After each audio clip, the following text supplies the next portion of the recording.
Dharmapala BNP নেতৃবৃন্দ আয়োজিত ধানের শীষের এই প্রচারণা সভার সম্মানিত সভাপতি, আমার পরম শ্রদ্ধেয় আপনাদের সাবেক মেম্বার আব্দুল গনি চাচা, না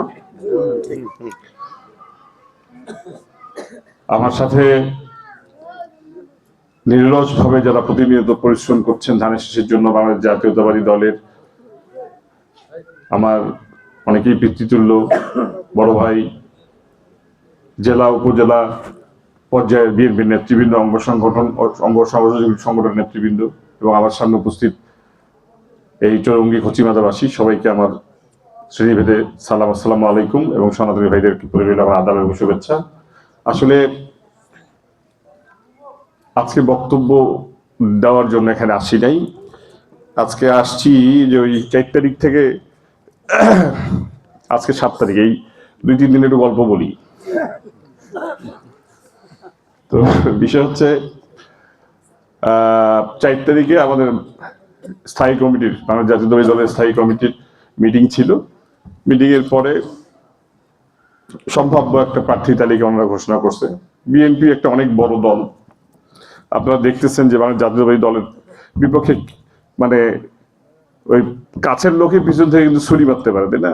কিরকম ষড়যন্ত্র চলতেছে। তো একটা নমিনেশন, একটা দলের দেওয়ার যে প্রক্রিয়াটা, এটা কিন্তু একদিনে শুরু হয় নাই। কিন্তু আমার আব্বাকে বিগত 3 বছর ধরে 1 ঘন্টার নোটিশে, 24 ঘন্টার নোটিশে, 3 দিনের নোটিশে, কতবার যে গুলশান অফিসে ডাকছে, পল্টন অফিসে ডাকছে, তারপরে ভারপ্রাপ্ত চেয়ারম্যান সাহেব স্কাইপেতে গ্রুপ ওয়াইজ কথা বলছে, একা কথা বলছে, এটা তো অনেক বিষয়, তাই না?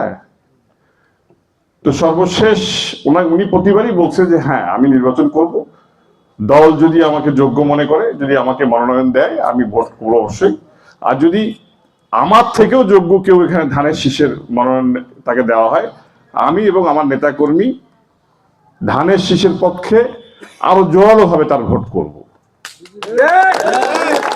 এইটা তো এই 1 মাস আগের কথা না, এটা কিন্তু বিগত 3 বছর আগের কথা। তারপরে তো 24-এর ভোটটা তো হইল না এইভাবে।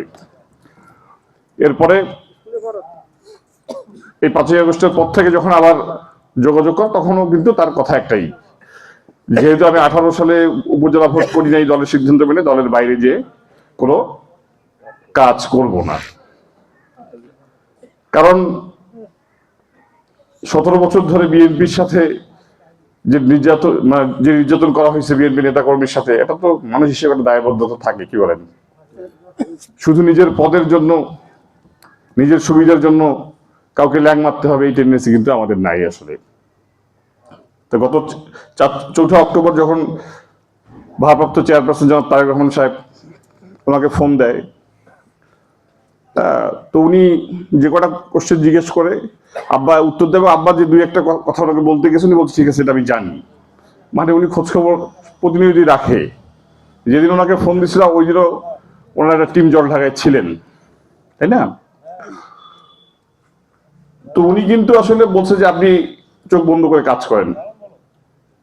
তো 4 তারিখে আসলে যে এই প্রাথমিকভাবে ঘোষণা করা হবে, এটা কিন্তু আমাদের কোনো হেডেক ছিল না, বাট নাইও। তো এখন দেখি যারা বিরোধী প্রতিবাদ তো প্রতিনিয়ত বিভিন্ন কথা বলতেছে, তাই না? তো 4 তারিখের পর একটা ইস্যু হয়ে গেল। তো দেখলাম যে আব্বার আমি কিন্তু মোটেও বিচলিত ছিলাম না, কারণ আমাদের দুইজনের সাথেই তো বিভিন্নভাবে কথা হয়েছে। কিন্তু আমাদের লোকের আসলে ওই জনগণকে বেশি ফেস করে, বিরোধী পক্ষের লোকজনকে ফেস করে বেশি, তো তারা দেখে একটু ডিসহার্টেড। তুহিন ভাইকে তারপর ফোন দিল, সাথে উনি একটা মিটিং ছিল, বের হয়ে গেছে অফিস থেকে, ওনার সাথে রাতে কথা হয়নি। তো পরের দিন তো সকালবেলা আমরা আসলে দুলু ভাইয়ের বাসায় গেলাম। তো দুলু ভাই বলতেছে যে নীলফামারী 1 আর নীলফামারী 3 তো আমরা সবার আগেই ক্লিয়ারেন্স দিয়ে দিছি, আমি মহাসচিব দুজন, স্যার মহাসচিব স্যার আমি দুজনে ক্লিয়ারেন্স দেওয়ার পরে ভারপ্রাপ্ত চেয়ারম্যান স্যার তো আপনাকে ফোন দিচ্ছি। এখন কেন ফোন করছে আমরা তো বলতে পারতেছি না। এখন আমার লোকজন এরা তো ফোন দিচ্ছে আমাকে, এখন আমি কি জবাব দিব? আমরা নিজেরা তো জানি না কি কথা। এখানে যদি এমন হইতো যে না এখানে আরো কোনো প্রার্থী আছে বা অন্য কোনো ইস্যু আছে আমরা জানতাম, সাথে সাথে বলতে পারতাম। তা আমরা কি জবাব দিব?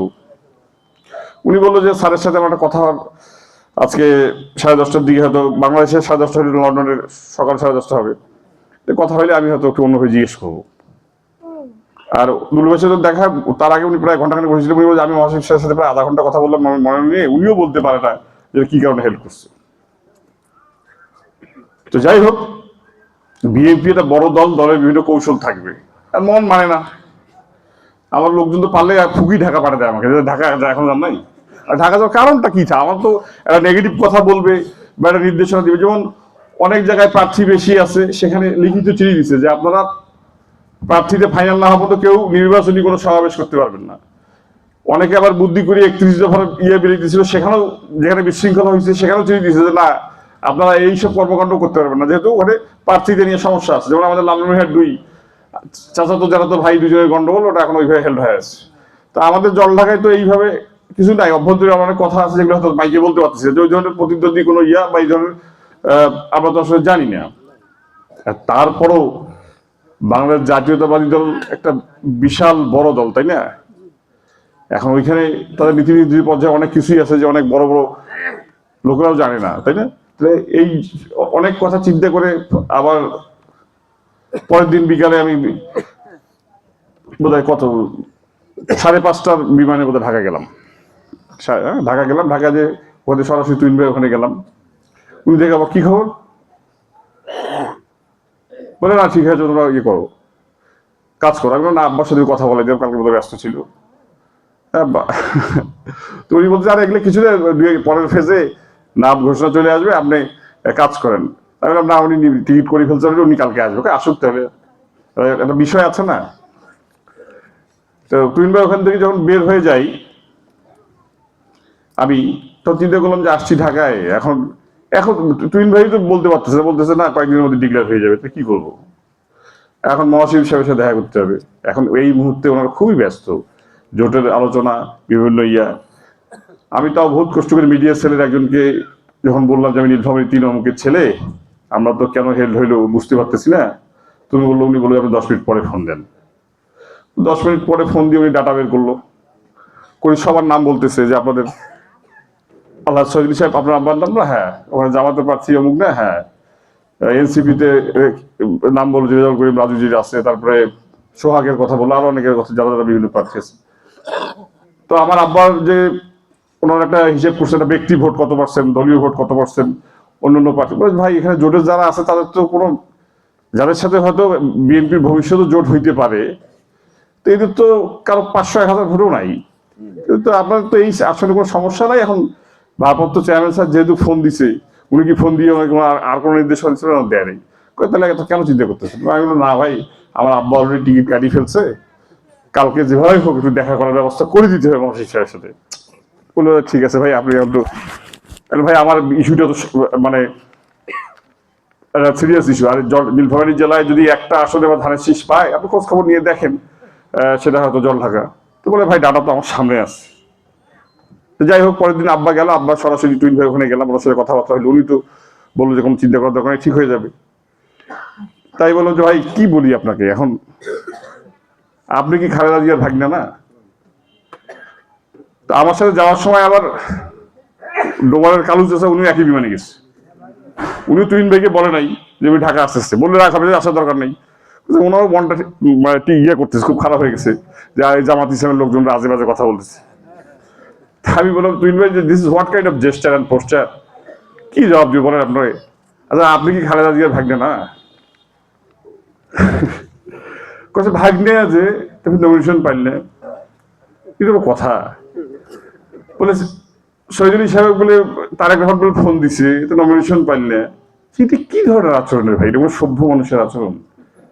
তা আমার আব্বাকে আমি মহাশিব সাহেবকে বললাম স্যার ভারপ্রাপ্ত চেয়ারম্যান সাহেব কেন ওনাকে ফোন দিছে, এটা কি অপরাধ আমার আব্বা? এখনো যদি দল মনে করে যে এখানে XYZ কে নমিনেশন দেওয়া হবে, শহীদ আলী সাহেব এবং শহীদ আলী সাহেবের ছেলে তার পক্ষে জান প্রাণ দিয়ে ভোট করবে, ফাঁকা মাঠ রাখবে না। ফাঁকা মাঠে কেউ কি ভাবছেন মাঠ ফাঁকা যাবে? দলের সাথে বেইমানি করবে? 99.99% ইনশাআল্লাহ উনি এখান থেকে মনোনয়ন পাবে। ঠিক আছে, 0.1% তো এদিকে হইতে পারে। একটা লোক তো চূড়ান্ত যাদেরকে মনোনয়ন দিছে, আজকেও এসবি আহমেদ সাহেবের সাথে একসাথে আমরা রংপুর পর্যন্ত বিমানে আসলাম কাকতালীয় ভাবে। উনি বললো যেগুলো কিছু চেঞ্জ হবে, কিছু অদল বদল হবে, আপনাদের একটা ঘোষণা হবে। হ্যাঁ, নীলফামারী 3 নীলফামারী 1 কথা উনিও জানে। তো এইটা হচ্ছে নর্মাল সিনারিও। ভাই আমরা ভোট করতে নামছি, আমাদের ভোটটা করতে দেন। তবে আমি এটা তো আমার এক সাইডের কথা বললাম। এখন এই যে গত যে ওই 4 তারিখ বা 3 তারিখ রাত, 4 তারিখ রাত, 5 তারিখ রাত কতজন ফোন দিছে না, বলছে ভাই দিনের বেলা ব্যস্ত থাকবেন এই জন্য ফোন। আমি সবার ফোন ধরছি, ভোর 4-5টা ফোন ধরছি, যে লোকগুলো রেসার্ট হয়ে যাবে। হ্যাঁ, সবাইকে বললাম। তা আমি দেখলাম যে বিএনপি করে বা আমার আব্বার শুভাকাঙ্ক্ষী এরকম না, সাধারণ পাবলিক এত লোক শহীদুল সাহেবকে ভালোবাসে। এই যে আমি যে এই যদি হোল্ড না হইতো আমি বুঝতাম না আসলে। খাইতে পারতেছি না, আমার বউ চিনতে পারছে না। হ্যাঁ, বলছে ভাইজান আমার 1 টাকা আপনার সাথে দেখাও করা লাগবে না, আমাকে 1 টাকা আপনার খরচও হবে না, আমি নমিনেশন দেখালি নেন, ওনার জিতেই যে আমার সেন্টারে কি করা লাগবে আমি করবো, তারপরে আপনার সাথে দেখা করবো। এরকম তো অসংখ্য মানুষ, এত মানুষের ভালোবাসা আসলে যে তার জন্য আছে, এরকম একটা সিস্টেম না হলে আমি বুঝতাম না। কিন্তু আমার মনে হইতেছে যে এই যে তাড়াহুড়ো করিয়া এই পথসভা, মানুষের সমালোচনা, গালিগালাজ যেটা আমাদের বিরুদ্ধে করছে ওইটাই ভালো। আমরা মানুষকে নিয়ে স্মরণ না বা তাদেরকে নিয়ে কোনো কথা না বলাটাই মনে হয় ভালো, কারণ মানুষ আসলে বুঝে গেছে যে ব্যাপারটা কি আসলে। মানে ওই একটা গল্প শুনে নেই আপনারা, মানে গাধা বিক্রি করতে যাবে, বাবা ছেলে আর গাধাকে নিয়ে বাজারের দিকে যাইতেছে। তো প্রথমে এখন ওই ভদ্রলোক গাধার উপরে বসছে, ছেলেটা হারিয়ে যাচ্ছে। এখন লোক এই এতটা মানুষ গাধার উপরে বসছে আর সাওয়াটা হারিয়ে দিছে, বলছে কেমন হইলো। এখন কিছু ছেলেটাকে তুলে দিচ্ছে গাধার উপরে, তুলে দিয়ে বাপ হারিয়ে দিচ্ছে। দেখছে কত বড় বেয়াদব, আর বাপ হারিয়ে যাচ্ছে এক গাধার উপরে বসছে। হ্যাঁ, এখন কি করলো, এখন পরে বাপ বেড়া দুজনে নামিয়ে এখন দুজনে গাধাটাকে ভাসে মাথা দিয়ে হাঁটে গেছে। আর গাধা তো না হাঁটলে তো অসুস্থ হয়ে যাবো অবস্থা। পরে গাধা আর ওই হাটে নিয়ে দাঁড়ায় না, গাধা বিস্তৃত করে গাধা নিয়ে বাড়িয়ে লাগছে। এই হইতেছে সমালোচনা, বুঝছেন না? আমার কথা হইতেছে বিএনপি একটা আলাদা রাজনৈতিক দল, আপনার একটা আলাদা রাজনৈতিক দল। আমাদের বিএনপির মধ্যে কিছু আছে, ওই যে বলছি এখানে 1757 সালের পলাশীর প্রান্তরে আমাদের যে স্বাধীনতা অস্তমিত গেছে, যে মির্জাফরের বংশধরের কাছে, ইতিহাস এবং ইতিহাসের সাথে জড়িত যারা, সেই মির্জাফরের বংশধর তো কিছু বিএনপি তো আছে নাকি? তো এদের কিছু অংশ আর ওই যে ওনারা, বুঝছেন না, ফাঁকা মাঠে গোল দিতে চায়। হ্যাঁ, ফাঁকা মাঠে যদি এক পাশে প্লেয়ার থাকে আর পাশে প্লেয়ার না থাকে, সেখানে কোনো মজা আছে? আর ভাই আমরা তো মনে করতেছি আমাদের টিম প্রতিপক্ষ শক্তিশালী, আমরা তো নির্বাচনটাকে শক্তিশালী হিসেবে নিছি, আমরা তো জনগণের ভোটের দাম আছে, আমরা তো আপনাদের কাছে যাইতেছি, ভোট চাইতেছি, তাই না? আমরা কি আসিয়া অন্য কোনো লোকে কোনো সমালোচনা করতেছি? ওনারা এত সমালোচনা করতেছে যেটা বাধ্য হয়ে 2-1টা জবাব দিতে হইতেছে। বাট আমরা নিজে থেকে কোনো কথা বলছি? হ্যাঁ, আপনারা কি ফুটবল খেলা দেখেন না? হ্যাঁ, আরে 2022 সালের ফুটবল বিশ্বকাপের কথা মনে আছে? যাই হোক, ওই বিশ্বকাপের কথা মনে পড়ে আমার মনটা খারাপ হয়ে যায়। আমার ছেলে, ও তো প্রায় 1 বছর হয়ে গেল মারা গেছে, ও সবগুলো ম্যাচ আসলে আমরা দেখছি। তো প্রথম ম্যাচে আর্জেন্টিনা যে বিশ্বকাপ চ্যাম্পিয়ন হলো না, তো ওই প্রথম ম্যাচটাতেই কিন্তু একদম পূর্ণ শক্তির আর্জেন্টিনা ছিল, আর খেলছে কার সাথে? সৌদি আরবের সাথে। তো পূর্ণ শক্তির আর্জেন্টিনা কিন্তু সৌদি আরবের সাথে প্রথম ম্যাচে হারছে না। এরপরে ওই ডি মারিয়া অসুস্থ থাকে, অমুক স্ট্রাইকার অসুস্থ থাকে, কিন্তু প্রথম ম্যাচের শিক্ষাটা কিন্তু আর্জেন্টিনার কাজে লাগছে। তা আল্লাহর রাষ্ট্রের তফসিল ঘোষণা হওয়ার আগে যে ষড়যন্ত্রগুলো হইতেছে, এই শিক্ষাটা কিন্তু আমাদের কাজে লাগবে, কি বলেন? তাহলে এই ভোটটাকে আমাদের কি সিরিয়াসলি নিতে হবে না? কারণ ভালো বলতে দুনিয়াতে কিছু, ভালো লোকের বিরুদ্ধে আপনি যত ভালো লোকই হন না কেন, আপনার বিরুদ্ধে ষড়যন্ত্র করার জন্য তারা প্রতিনিয়তই রাজি আছে। এখন শহীদ আলী সাহেব কেমন লোক, সে আপনাদের জন্য কি করছে না করছে এগুলো কিচ্ছু না। ওই যে ভাই বলে গেল যে ওনাকে যদি এমপি আপনারা বানাইতে না পারেন শহীদুল সাহেবের লস হবে না, আপনাদের হবে। তো তাকে এমপি বানাইতে গেলে আপনাদেরকে ভোট দিতে হবে, তার জন্য ভোট চাইতে হবে, তার জন্য সেন্টারে ভোট পাহারা দিতে হবে, ভোটের রেজাল্ট নিতে হবে, এবং চূড়ান্ত বিজয়ের মালা পড়ার পরেই কিন্তু আমাদেরকে তারপরে বসতে হবে, স্বস্তির নিঃশ্বাস ফেলতে হবে, তাই না? সবাই বলতেছে এগুলা, কিন্তু আমি কিন্তু এত কিছুর পরেও একটা কথা বলতে চাই যে আমার সামনে সুযোগ আসলেও কিন্তু আমি কারোর বিরুদ্ধে কোনো ষড়যন্ত্র করব না, কাউকে হেয় করব না, কারণ জয় পরাজয় নির্ধারণ হবে কি উপর থেকে। তো যারা উপরের আইন বিক্রি করতেছে তারাই তো উপরের আইন মানতেছে না, আমার কি, আমি তো পাপী বান্দা, তাই না? অনেক রাত হয়ে গেছে, আমার কি আর বক্তব্য দেওয়ার দরকার আছে? কি বক্তব্য? আমি তো বক্তব্য দিলাম না, এই 3 দিন আমার কেমন কাছে সেটা বলে যে আমার ঘুমোতে আমি টুকতেছি, এখন হয়তো 10 মিনিট হয় ঘুমাইছি, ফোনটা এমন ভাবে বাজতেছে, একটা লোক 10 বার 15 বার ফোন দিছে, হয়তো যেগুলো কাছের লোকের নাম্বার দেখি ওগুলোর ফোন ধরে নেই, কিন্তু আননোন নাম্বার দেখলে তার ফোনটা ধরছে, যে লোকটাকে সান্ত্বনা দিই, কয়েছে এবার বলে নমিনেশন বলে পায় না, ফোন ধরা তারপরে আসলে সত্য বোধ হয়। আরে কোন দিকে যান? ওই জন্য এখন বিষয়টা হইতেছে, আমার আব্বা কি বিএনপির মালিক, আমি বিএনপির মালিক, আমরা কর্মী, বিএনপি একটা বৃহৎ দল, দলের সর্বোচ্চ নেতা যেভাবে বলছে সেটাই আমরা আপনাদেরকে বলছি। দলের যে কোনো সময় যে কোনো পরিবর্তন আসতে পারে। মহাসচিব বললো যে 4 তারিখে যে উনি ঘোষণা করছে ইয়েটা, ওনার সিটটা যে ঘোষণা হয়েছে কিনা উনি জানতো না, তো যে ওনার সিটটা আছে কিনা, ওই দিন ঘোষণা হবে কিনা সেটা তো কোনো জানার কথা না, কারণ এত পুঙ্খানুপুঙ্খানুভাবে বিশ্লেষণ করে আলাদা কমিটির মাধ্যমে খোঁজখবর নিয়ে বিএনপির প্রার্থীতা ঘোষণা করা হচ্ছে, এবং যে 100-263টা ঘোষণা করা হয়েছে, 67টা, এখানেও অনেক রদবদল হইলেও হইতে পারে, কোনো এখানে সন্দেহ নাই। তাহলে এখন আপনার প্রতিবেশীর বাড়িতে যদি আগুন লাগে, আপনি হয় পানি দিয়ে নিভাইতে যাবেন, নাইলে কাউকে আগুন নিভাইতে সাহায্য করবেন, নাইলে চুপচাপ দাঁড়ে থাকবেন। এখন আপনার যদি মনে হয় যে এখন আমি আলু পোড়া দিয়ে খাবো, তো কি আলু পোড়া দিবেন?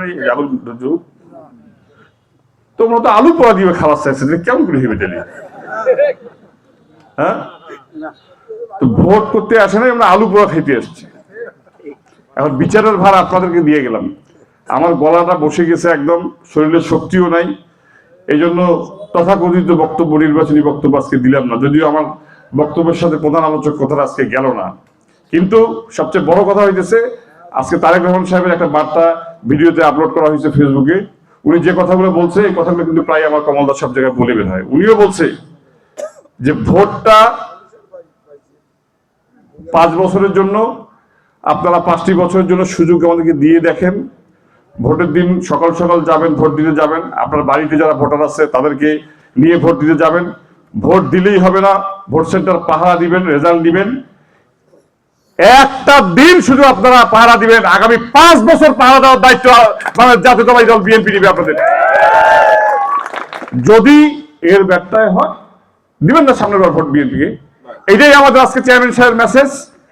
ওনার পক্ষ থেকে মেসেজ দিয়ে আমার আব্বা আলহাজ শহীদুল সাহেবের জন্য আপনার কাছে দোয়া চেয়ে, হ্যাঁ, যারা আয়োজক তাদেরকে ধন্যবাদ জানিয়ে আমি আজকে আমার এই বক্তব্য আসলে এখানে শেষ করতে যাচ্ছি, যদি আপনারা অনুমতি দেন। সবাইকে ধন্যবাদ। আসসালামু আলাইকুম।